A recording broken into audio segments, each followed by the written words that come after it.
Sinabi ng Panginoong Hesus, halimbawa pumunta kayo sa kaibigan ninyo isang hating gabi at sinabi sa kanya, Kaibigan, pahiram naman diyan ng 3 tinapay dahil dumating ang isang kaibigan ko na galing sa paglalakbay at wala akong maihain sa kanya. Sasagot ang kaibigan mo mula sa loob ng bahay, Huwag mo na akong istorbohin.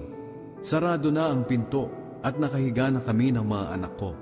Hindi na ako makakabangon pa para bigyan ka ng kailangan mo. Ang totoo, kahit ayaw niyang bumangon at magbigay sa inyo sa kabila ng inyong pagkakaibigan, babangon din siya at magbibigay ng kailangan ninyo dahil sa inyong pagpupumilit. Kaya sinasabi ko sa inyo, humingi kayo sa Diyos at bibigyan niya kayo. Hanapin ninyo sa Kanya ang inyong hinahanap at makikita ninyo. Kumatok kayo sa Kanya at pagbubuksan kayo.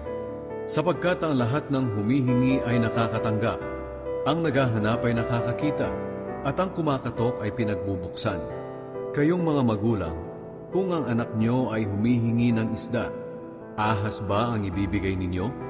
At kung humihingi siya ng itlog, alakdan ba ang ibibigay ninyo?